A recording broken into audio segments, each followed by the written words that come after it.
ذلك أنزلناه آيات بينات وأن الله يهدي من يريد. السلام علیکم ورحمۃ اللہ وبرکاتہ۔ آج میں قرآن کا راستہ کا یہ ہمارا 7واں سیشن ہے انشاءاللہ تعالی۔ بسم اللہ الرحمن الرحیم۔ رب اشرح لی صدری یسر لی امری واحلل عقدۃ من لسانی یفقہوا قولی۔ بسم اللہ الرحمن الرحیم۔ ہم نے پچھلی قسم میں یہاں تک پڑھا تھا کہ آئیے دیکھیں کہ ہمیں اللہ سے کن الفاظ میں دعا مانگنا چاہیے۔ تو اللہ کی حفاظت، اعوذ باللہ من الشیطان الرجیم، میں شیطان مردود سے اللہ کی پناہ چاہتا ہوں۔ ہم بیان کر چکے ہیں کہ شیطان سے پناہ طلب کرنا کتنی اہمیت رکھتا ہے۔ قرآن نے اسے لازم کیا ہے۔ بس یہ ہے کہ ان الفاظ کو رسماً یا طلسمی فارمولے کے طور پر ادا نہ کیجیے۔ اس بات کو محسوس کیجیے کہ آپ کو اپنے کام میں شدید خطرات درپیش ہیں۔ شیطان آپ کا سب سے بڑا دشمن ہے، جو آپ کی محنت کے پھل سے محروم کرنے کے لیے ہر ممکن کام کرے گا، اور یہ کہ اللہ ہی آپ کو اس سے بچا سکتا ہے، اور یہ کہ صرف اللہ ہی آپ کو اس سے بچا سکتا ہے۔ کبھی کبھی ایسا ہو سکتا ہے کہ شیطان سے پناہ چاہنے کے لیے آپ نسبتاً طویل دعا کرنا چاہیں جو قرآن میں آتی ہیں، سورہ المومنون، یا جن کی تعلیم رسول اللہ صلی اللہ علیہ وسلم نے دی ہے۔ اب آخری دونوں سورتیں الفلق اور سورہ الناس بھی پڑھ سکتے ہیں۔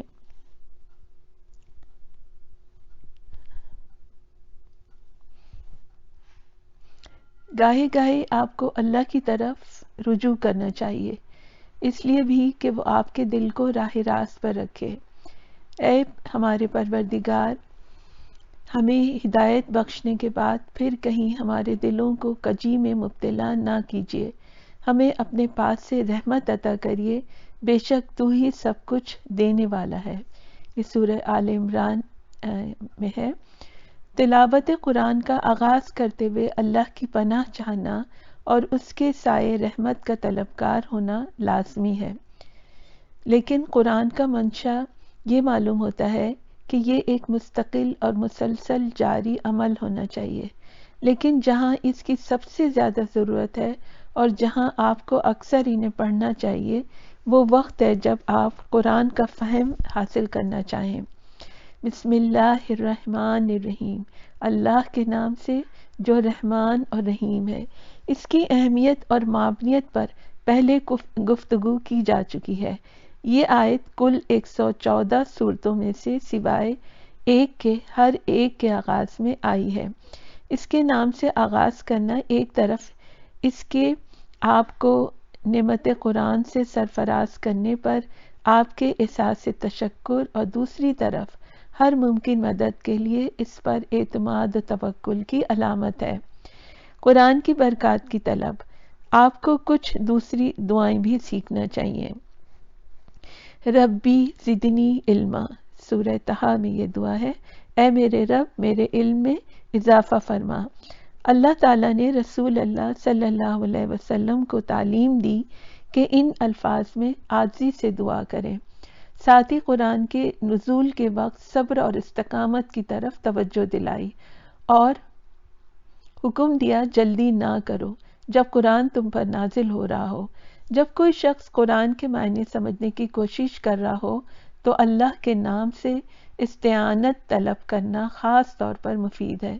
صرف صبر اور اللہ کی مدد سے ہی گتھیاں سلجھ سکتی ہیں اور انسان قرآن پر عمل کر سکتا ہے۔ ایک دوسری خوبصورت دعا ہے، اللہم انی عبدک وابن عبدک وابن امتک ناصیتی بیدک ماض فی حکمک عدل فی قضاؤک اسألک بکل اسم ہو لک سمیت بہ نفسک او انزلتہ فی کتابک او علمتہ احدا من خلقک او استأثرت بہ فی علم الغیب عندک ان تجعل القرآن ربیع قلبی ونور صدری وجلاء حزنی وذہاب ہمی وغمی۔ اے اللہ، میں آپ کا بندہ ہوں، آپ کے بندے کا بیٹا ہوں، آپ کی بندی کا بیٹا ہوں، میری پیشانی آپ کی مٹھی میں ہے، مجھ پر آپ ہی کا حکم نافذ ہے، میرے حق میں آپ کا فیصلہ عین انصاف ہے۔ میں آپ سے تیرے ہر اس نام کے واسطے سے جو آپ کے لیے سزاوار ہے اور آپ نے اپنے لیے رکھا ہے یا آپ نے اپنی کتاب میں اتارا ہے یا اپنی مخلوق میں سے کسی کو بتایا ہے یا آپ نے اپنے پاس اپنے خزانہ غیب میں اسے پوشیدہ ہی رہنے دیا ہے، یہ درخواست کرتا ہوں کہ قرآن کو میرے دل کی بہار، میرے سینے کا نور، میرے غم کا مداوا اور میرے فکر و پریشانی کا علاج بنا دیجئے، آمین یا رب العالمین۔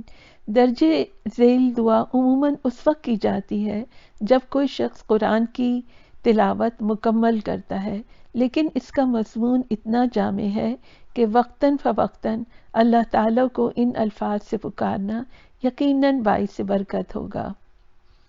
اللہم ارحمنی بالقرآن العظیم واجعلہ لی اماما ونورا وہدی ورحمہ، اللہم ذکرنی منہ ما نسیت وعلمنی منہ ما جہلت وارزقنی تلاوتہ آناء اللیل وآناء النہار واجعلہ لی حجۃ یا رب العالمین۔ اے اللہ، مجھے قرآن عظیم کے واسطے سے اپنی رحمت سے سرفراز فرما، اس کو میرے لیے قائد، روشن اور ہدایت بنا دے۔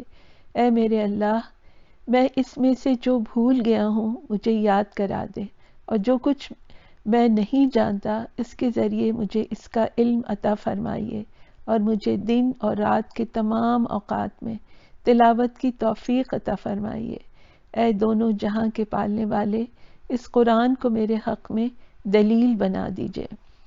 قرآن کے مطالعے کا آغاز کرتے ہوئے اختتام پر اور درمیان میں بھی جن الفاظ میں چاہیں اللہ سے استغفار بھی کرتے رہیے۔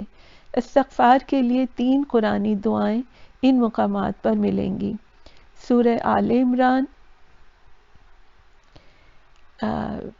سورہ المومنون اور سورہ آل عمران، پھر 193 آیت ہے۔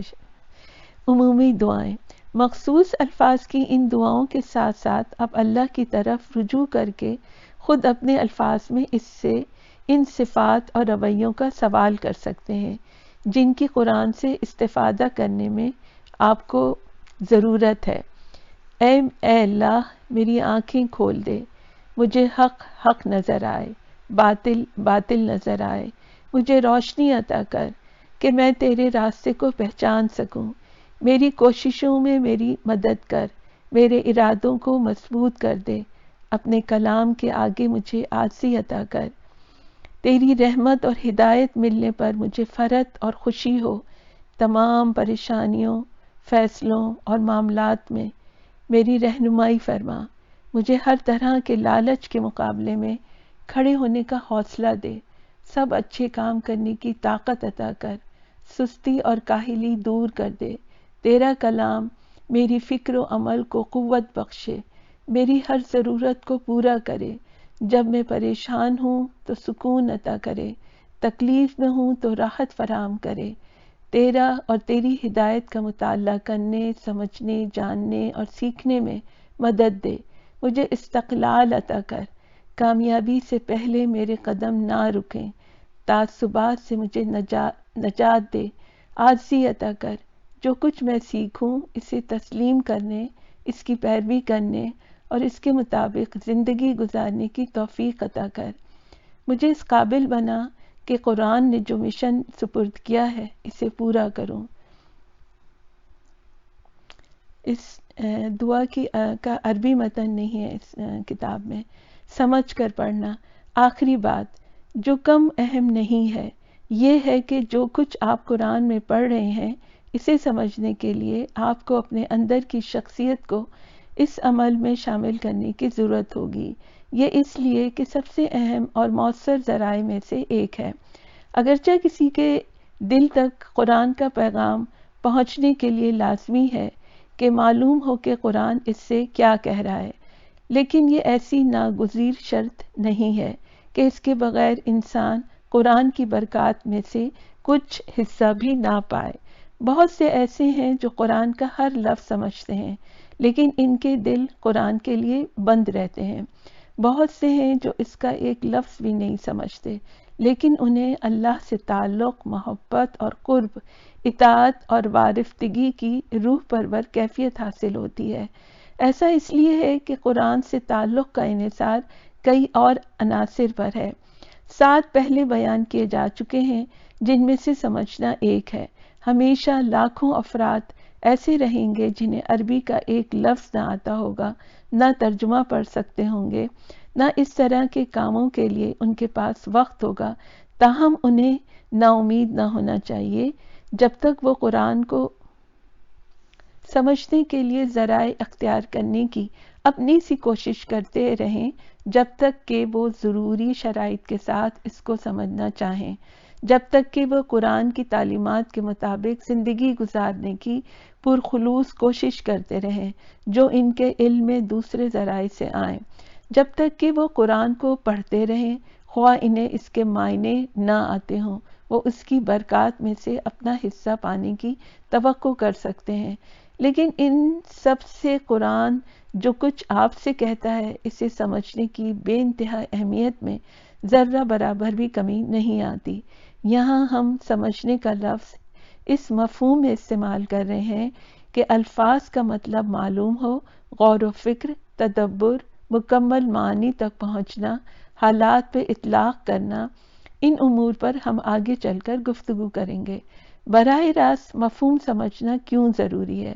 اولاً قرآن کے براہ راست معنی کا مفہوم آپ کو اپنی توجہ اس پر مرکوز کرنے میں بہت بڑی مدد دے گا۔ اس سے شعور کی مختلف حالتوں کو تحریک ملے گی، قلب اور جسم سے ایسے افعال صادر ہوں گے جن کی آپ کے اندرونی وجود کو قرآن سے روبرو کرنے میں ضرورت ہے۔ نمبر 2، سمجھ کر ہی آپ اس قابل ہوں گے کہ الفاظ کے ذریعے اس عمل کا آغاز کر سکیں جس سے آپ اپنا ایمان حاصل کریں اور اسے تقویت دیں تاکہ آپ اس ایمان کی روشنی میں قرآن کی تعلیمات کے مطابق زندگی گزاریں۔ آج یہیں تک۔ سبحانک اللہم ربنا و بحمدک، نشہد ان لا الہ الا انت، نستغفرک و نتوب الیک۔ السلام علیکم ورحمۃ اللہ۔